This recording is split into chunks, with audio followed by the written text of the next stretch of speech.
Rated in the best hearing aids of 2024, the Audien Atom 2 series offers superior sound quality and functionality for a fraction of the price. For just $189 a pair, the Atom 2 features 4 different hearing modes for all types of hearing loss. It packs crystal clear sound, a nearly invisible design, and is even rechargeable. I actually like them better than my old $5,000 hearing aids. They're so comfortable, I forget I'm wearing them. And the sound is amazing.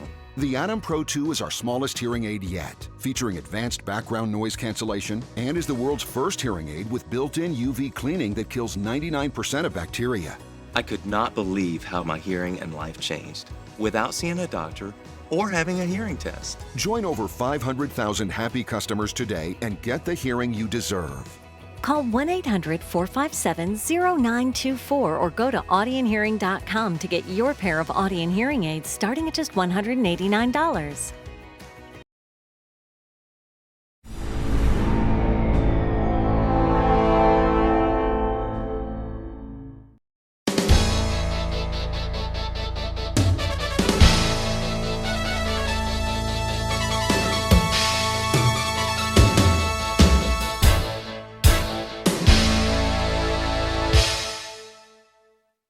Welcome to the Turnpike Sports Spotlight. Dave Weishuttle with you. I'm excited to talk to our next guest because he has written a great book about a subject I have been interested in for a very long time. The name of the book is Advantage Players: Inside the Winning World of Casino Virtuosos, Master Strategists, and Mathematical Wizards. It's written by a great writer, Michael Kaplan, who gives insights on advantage players from all walks of life. And we are lucky to have the author of this great book, Michael Kaplan, on the line with us right now. Michael, thank you for joining us. Well, thanks for having me. It's great to be here. Michael, congratulations on the book. It's absolutely incredible. You know, you have interviewed some of the most interesting people in the world. Give us a bit of your background and what led you to write a book about advantage players, because you have insights into that world like no one else. Yeah, I mean, it's kind of interesting. I mean, the long story is, I grew up in New Jersey, in Bergen County. Jewish, grew up in a Jewish neighborhood where there was always gambling around. I mean, people would be playing, low stakes poker. We played as kids, played, for nickels and dimes. And, our parents were all, doing those, football betting slips on Sundays. Yep. And, so the gambling world wasn't like exotic to me. And I remembered when I first started going to Atlantic City, I would be like, wow, it just seems impossible to beat these games. And I mean, honestly, it became like not that interesting to me, gambling. Mm-hmm. And I started writing about it. I sort of fell into doing, it's sort of a world that I'm comfortable in. And I did a few gambling related stories. And then Cigar Aficionado called me to see if I wanted to do an ongoing gambling column for them. And that really opened the door to this world for me. I was invited to an event called the Blackjack Ball, which is put on by a guy named Max Rubin. It's like this sort of secret gathering of people who beat casino games. And the first time I went, I mean, it was very small. It was like in the basement of his house. So maybe 25 or maybe 30 people there. But they were the biggest casino winners in the world, mm-hmm. which I didn't know that much about that.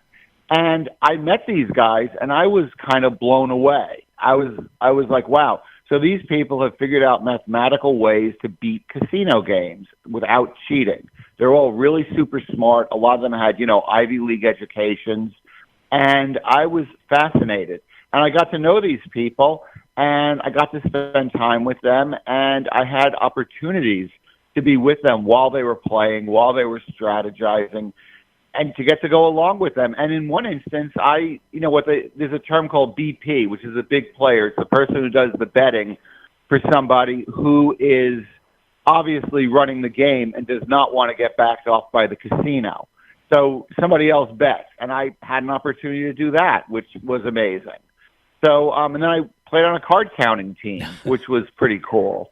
So, it was, I sort of kind of gotten to witness the world and to also be in the world, to a small degree.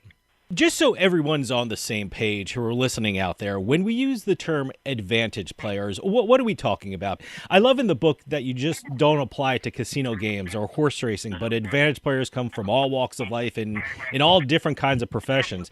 And in your book, you talk about people who are not just gamblers. What is your definition of an advantage player? To me, an advantage player is somebody who figures out how to win or succeed in their chosen field in a way that other people can't figure out. It's interesting because I spoke to a cancer researcher in Australia, and I asked him what his definition would be of an advantage player, and he said it's somebody who encounters barriers and doesn't let the barriers stop him. He figures out a way over the barrier or around the barrier or underneath the barrier and gets through it when other people get stopped by the barrier, which I found that to be a really great description. I wish I had spoken. I mean, I wound up speaking with him for a video interview, and I wish I had spoken to him when I was still reporting the book, because I would have put that definition in there. But overall, it's people who figure out how to win in ways that other people can't or won't figure out, and it makes them extremely successful. I'm curious, how challenging was it for you to have the subjects you wrote about open up and bring you inside of their world? I mean, for me, I'm always happy when I get to talk to an advantage player because they usually keep their actions out of the public eye. I mean, the whole idea of being an advantage player is legally finding the angles of a particular game or event and keeping it out of the limelight. And for me, I'm always fascinated when poker players write a book, and not only write the book, but they also come onto the show to talk about it. I always think, why are you writing down ways that could be used to beat you? But did you find it challenging to have these subjects of the book open up to you? Yeah, I mean, it's a lot of speaking with them, gaining their trust, and getting them to let you spend time with them and to know you're not going to kind of blow up their spot, basically. But I will tell you something interesting. I mean, there's a guy named James Grosjean who's considered, the GOAT of this world. I mean, this guy finds games that casinos view as unbeatable. He's really smart, knows how to handle himself in a casino very, very well, understands math. He has an applied math degree from Harvard. I mean, he's a very, very bright guy, knows computers, and runs computer models to figure out how to beat games.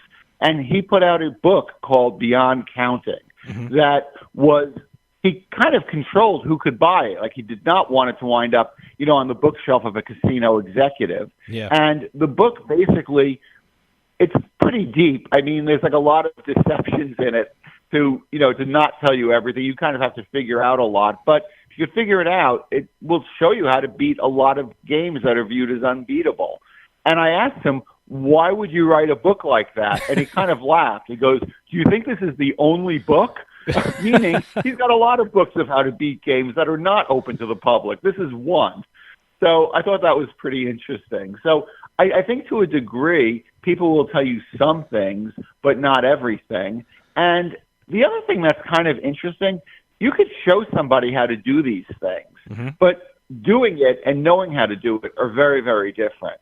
Like, even card counting, I mean, which is the most basic of these advantage plays. And I played on a pretty big card counting team for a couple of years, and it was really, really fun. But I'll tell you, learning how to card count is pretty easy. But doing it in a casino where you're being watched, where you're trying to seem normal, where, you're trying to not get thrown out too quickly, I mean, it takes a lot. It's not that easy.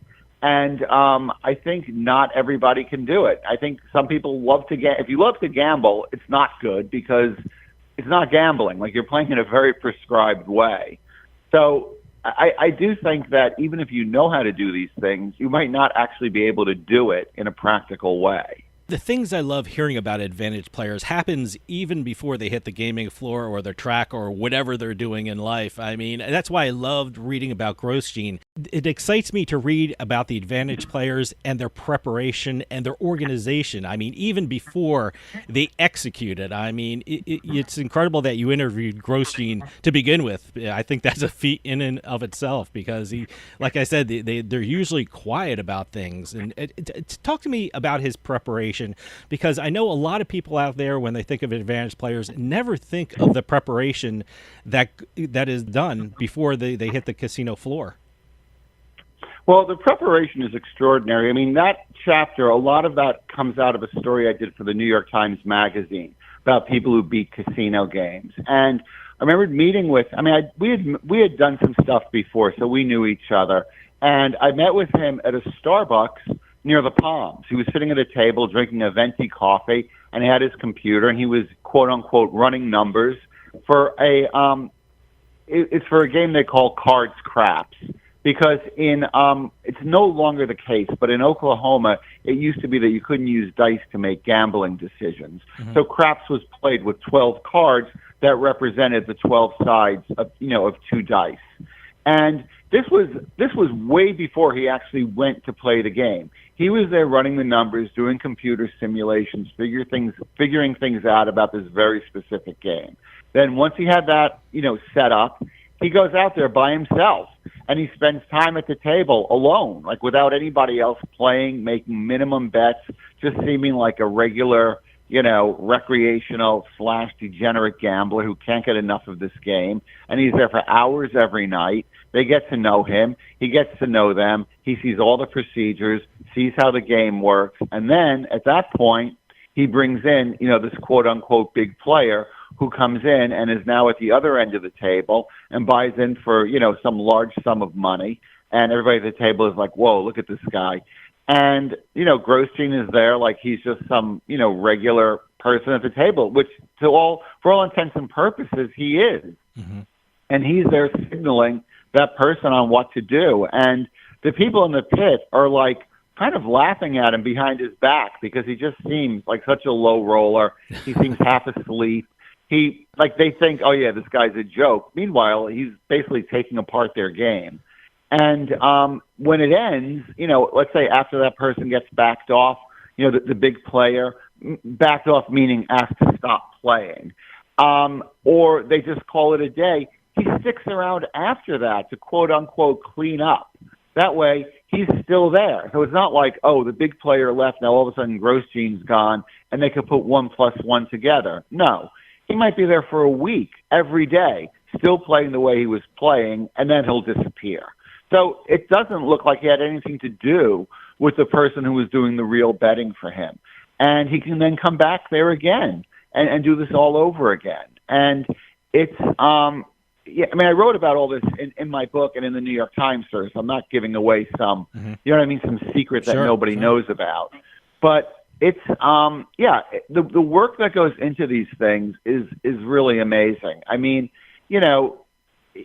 you go in there and you're there for a reason. You're in there to beat these games. Mm-hmm. And, you're not there to just have fun and be recreational like, 99.9% of the people in the casino. Did you find that the mindset of an advantage player is different from a typical person out there? I mean, I was interviewing Logan Fields, who you also mentioned in the book, and he has this thing about the coin flip at the Super Bowl. I mean, for me, the coin flip was gambling at its purest. Either it's 50% heads or 50% tails.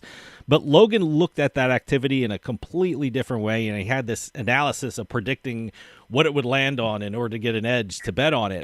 Have you found that advantage players look at things differently than everyone else? Do they process activities differently in their head than anyone else out there?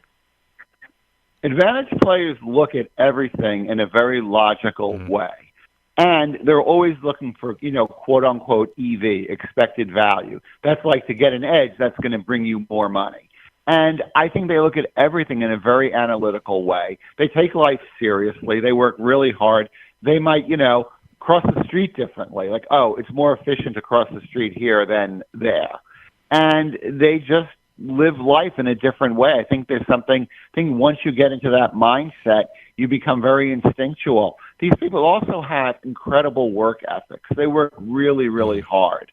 And, it's like, there's that cliche, it's a hard way to make an easy living. Yeah. And that's true about being a professional gambler, or, quote unquote, an advantage player. I mean, advantage players, I think in every walk of life, work harder and think deeper and do more stuff to prepare than the average person in their field would. Now, one of the most famous APs out there is Kelly's son, who teamed up with someone you know very well, and that's Phil Ivey, to make a lot of money in Baccarat. The method they use to win a lot of money is called edge sorting, which is an absolutely fascinating thing advantage players can use, and I think she uses it the best in the world. She is a fascinating figure, so fascinating that a movie is being developed from an article you wrote about her. Tell us about Kelly's son, and as well as Phil Ivey, who a lot of people know is a great poker player. When it comes to advantage players in the gambling world, are they the most famous and are they the most publicized right now? Well, poker players are a little bit different than casino advantage players because, poker is a game where the casino takes a rake. So it doesn't really matter to the casino who's at the table because they're going to make the same money anyway. In fact, if a famous poker player is at the table, it's probably better for the casino because it'll make more people want to play. Because a lot of recreational players, even though, I did a story. There was a $250,000 buy-in tournament, and the person who won it, I'm not remembering his name right now, but it was an Indian guy. And he was a recreational player who owned casinos in India. He had a lot of money. And he told me his favorite person in the world to play against is Phil Ivey. Obviously, Phil has a big advantage over this guy at poker, but he said he'll learn a lot playing against Phil. So, the casinos don't mind. So the poker players can be comfortable being higher profile than casino players, that's for sure. And, Phil is somebody who crossed over. He met Kelly, and Kelly had come up with this ingenious way of beating mini baccarat, and she needed somebody to kind of, be the, I don't want to say front person, but, be the person who was, organizing, who would go to the casino, get everything they needed set up, and they made a lot of money together. And what they did was 100% legal. They broke no laws. They did not cheat. It's amazing. They figured out an ingenious above board way to beat the game, which, the casinos don't like. They don't like card counters. They're certainly not going to like somebody who's edge sorting at baccarat, and winning a lot of money. We've mentioned it a couple of times, and one of the most interesting aspects of advantage players and casinos is that advantage players utilize the idea of teams. And in fact, as you said, you were a part of a team. Tell us about that idea and the dynamics of advantage players when they're working in teams, and how does that teamwork cause headaches for the casinos? Well, it causes headaches for a casino because if you have a team, one thing that's pretty common is there would be, a card counter sitting at the table, and he's counting cards, and, he's just like, Grosjean, at the cards craps game, and he's counting cards, making minimum bets. And then when the count gets good, he could signal somebody to come in, and now they're making large bets until the count gets bad, and then he walks away. So you're never really getting the worst of it, too badly by playing that way. And also, card counting is extremely volatile. So if you have 20 people all playing the exact same way, it irons out the variance because you get in a lot more hours over the course of a year. One person probably couldn't play 10,000 hours a year, but, theoretically, 20 people could. And it's a way to do that and get in a lot more hours and have a lot less variance. So, there's you could play at a bigger advantage with a team. B, you could iron out the variance that's involved. And there's also something nice about playing with a group and not just being there by yourself, I think. When I played on the team, it was helpful to have people you could talk to and, say, oh, well, what did you think about this situation? Or what would you have done here? And I don't know, there was something, psychologically nice about that.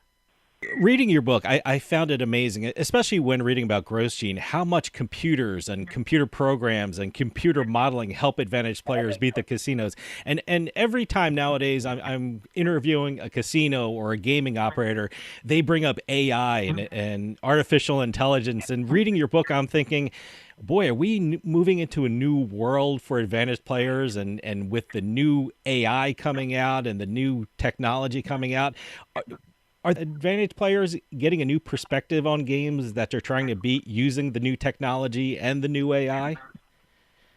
I think all of that will only help them to beat games because a lot of it is coming up with a strategy and then coming up with a sample size and seeing what happens. If you do this a million times, what happens?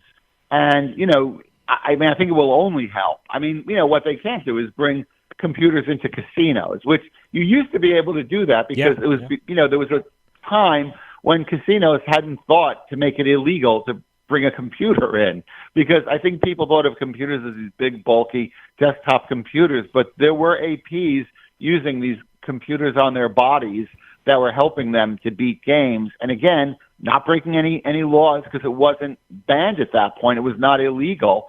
And the second it became illegal, they stopped doing it because nobody wants to go to jail. I mean, it's just like the Kelly Son and Phil Ivey thing. They did not cheat. They did not do anything illegal. The casinos have a right to not like what they're doing, which, you could agree with or not agree with. I mean, I think if you're coming in there and playing by the casino's rules, the casinos should live with it. But they don't. And, they have a right to ban people, so I understand that. But I think people who are APs will not do anything that's illegal or will get them in trouble. I mean, I think I have a line in the book where I say, cheaters go to jail, APs go to the cage and cash out. So nobody wants to go to jail to beat a casino. I mean, there are people there are cheaters in the world, but the APs are not cheaters. I remember telling people I was card counting, and they were like, well, isn't that illegal? I go, no.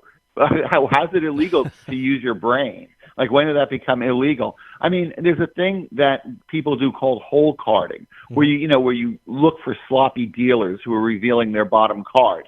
And, look, I mean, I think casinos need to protect their games.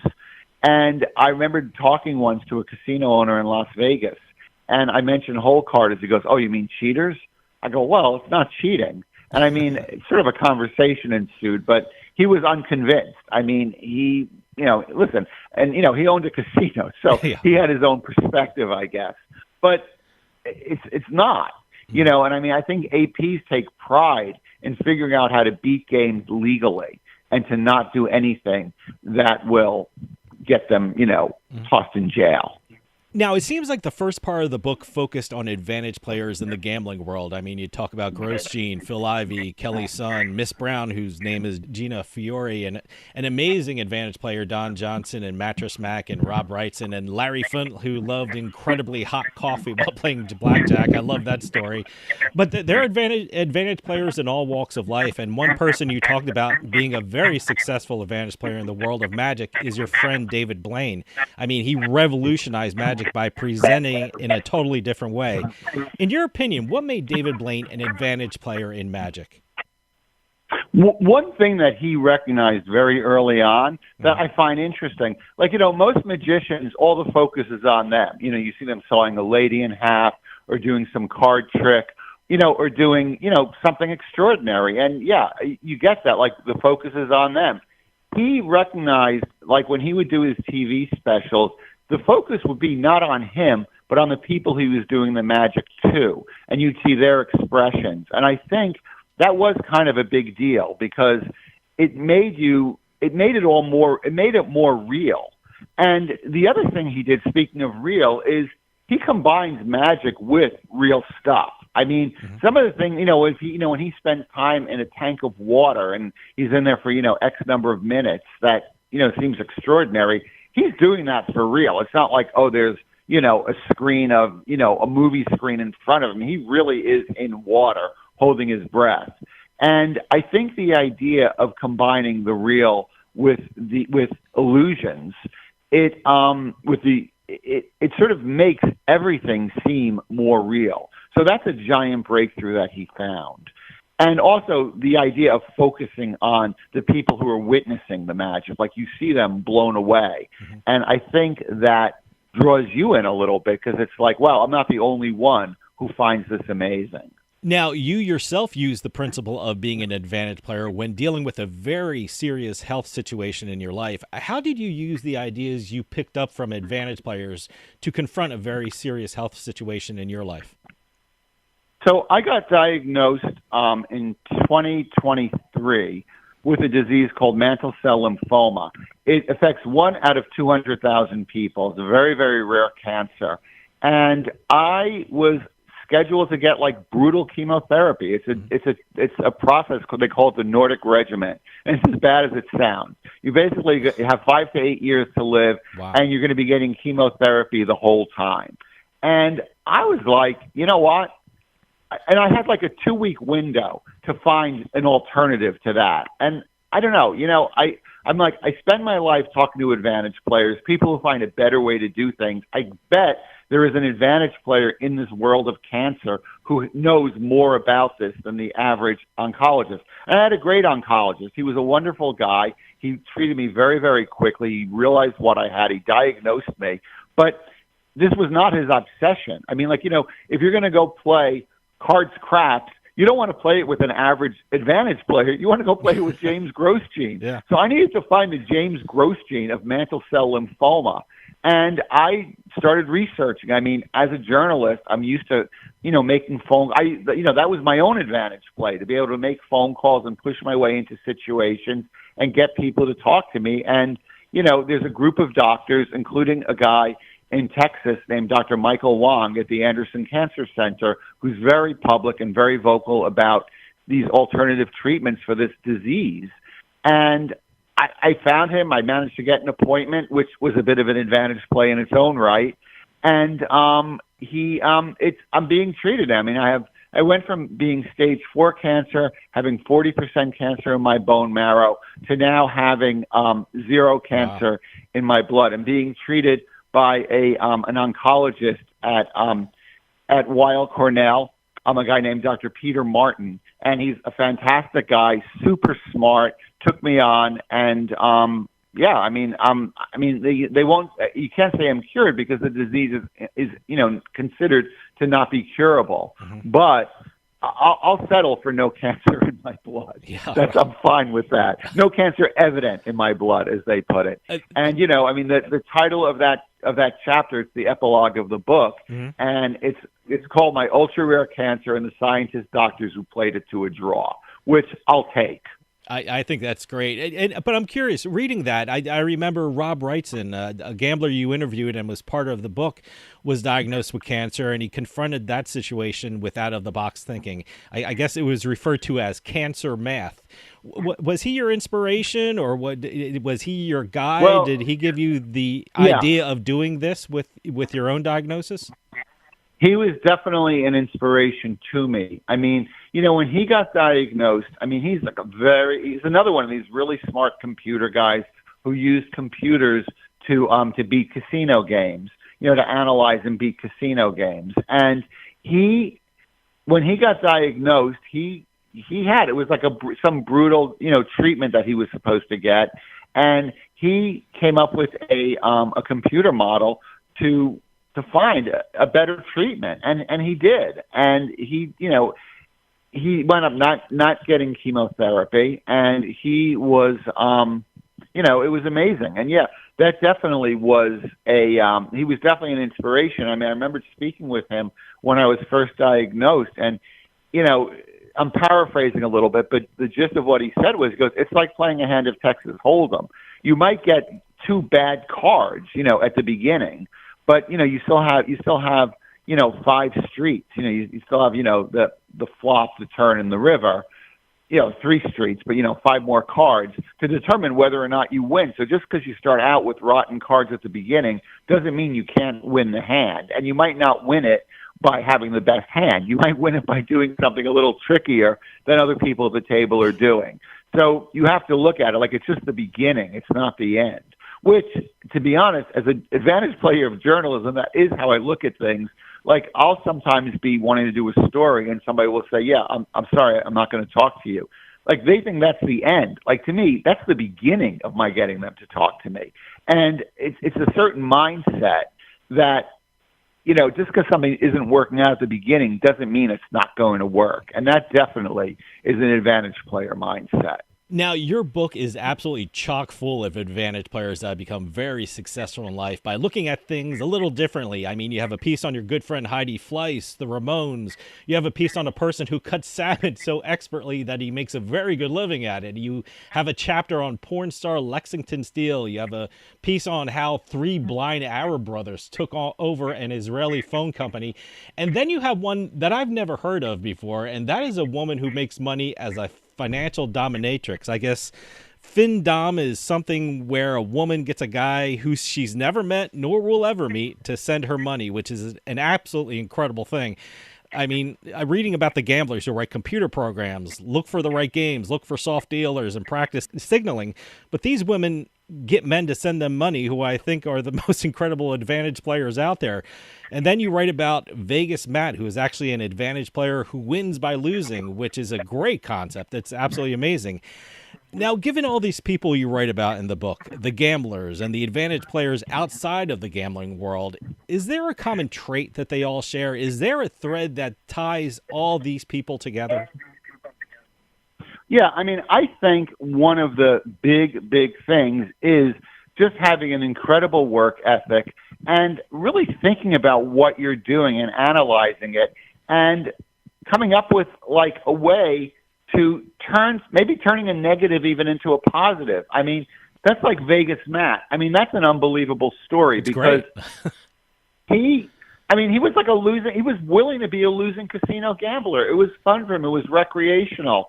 And the story is, he basically hit a royal flush and his son made a video of it and they posted it on TikTok. Then they went to eat, and it got a ton of views. And they were like, wow, that's kind of interesting. And the son was like, oh, yeah, let's try to replicate that the next night. And they videotaped him playing, and he didn't replicate it. I mean, getting a royal flush in video poker is pretty difficult. Yeah. Like doing it 2 nights in a row is the odds are against you. Mm-hmm. And when they posted him losing, that got even more views. And it was sort of like, oh, maybe we're onto something. And they've got a group, and they make a lot of money, posting stuff mostly to YouTube of him playing. And I thought that was great. But my favorite, the most interesting of all these guys, in my opinion, the one that I really was fascinated by is Don Johnson. Yeah. I mean, because he's somebody who became, a lot of these people become advantage players. Like, they're in college and they get exposed to it, or they started very young. And he was later in life. He already had a very successful career as a racetrack executive. And he saw the guys that were beating racing. And he was like, wow, they were using computer models to beat horse racing. And he was like, well, I'm just as smart as they are. And he left to do that. And he lost a lot of money at the beginning. And he knew it could work. I mean, he hired computer scientists to help him, and he has a big team now. He's super, super successful. Everybody knows him for the, wild run he had at blackjack. Like that, he became famous for that, and became famous for, being this guy partying in the nightclubs. But that really was a means to an end for the blackjack, which people did not realize. And, but his real money is made in horse racing. Like the blackjack was kind of an extra thing, which is pretty cool. Yeah. And he's like an extraordinary guy. He's very, very smart, very, very sharp, very focused. And, he really knows what he's doing. And he decided to do something, and he made it work. And, he got Grosjean to work with him on the blackjack stuff, which in and of itself is not easy. I mean, Grosjean has his own stuff to do. He doesn't really need other people to work with. He's got his own crew, and he got them. And they did really, really well together. And I don't know. I just found his story to be particularly amazing. I love the fact that they work together. I mean, this is like the dream team of advantage players. I mean, do you see that normally advantage players seek out other advantage players to really, really combine their skills? Oh, yeah. Yeah, definitely. I mean, if you can find the right person, yeah. But I mean, I do think you also have to be, I think people in that world are very, are pretty careful about who they get involved with. I mean, and it has to be the right combination. Like, Kelly and Phil, that was perfect. Grosjean and Don, that was perfect. I mean, you need to have the right people to do stuff with. I mean, there's this is not in my book, but there's a thing that sports bettors are doing now. They call it whale flipping, where they find, because if you're a super winning sports bettor, it's difficult for you to get down on the, on the online gambling sites. Yeah. I mean, you win a certain amount of money, and they're like, well, we're going to cut you back. We're not going to really let you bet the way we were letting you bet, which, again, it's the typical casino move, backing a person off or limiting them. Like, saying, okay, yeah, you can play blackjack, but your first bet is the only bet you can make. You can't vary your bet. Well, then you can't card count or, do other things you might want to do. And this whale flipping is you basically find somebody who's a losing sports bettor, and you get them to bet your picks. And they're going to eventually get backed off, but they're going to help you make a lot of money, and they're going to stop losing. They're going to make a lot of money until they get told they can't bet anymore. And, then I guess they've got to figure out something else. But, yeah, I mean, I think people are always looking for other people who can leverage, what they're doing and make it more successful and more profitable. Michael, we're running out of time, but where can people pick up your book, Advantage Players Inside the Winning World of Casino Virtuosos, Master Strategists, and Mathematical Wizards? And if you have a website or a social media address that you want to give out, please feel free to do so. Yeah, they could buy it on Amazon. If you go to Amazon and just look up Advantage Players book, it'll come up. Or you could go to huntingtonpress.com. The publisher of the book, they have the book as well on there.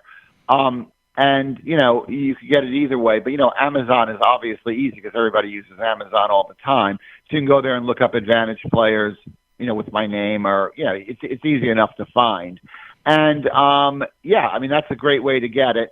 And, I really appreciate you having me on here. My Instagram is Kaplan Words, KAPLANWORDS.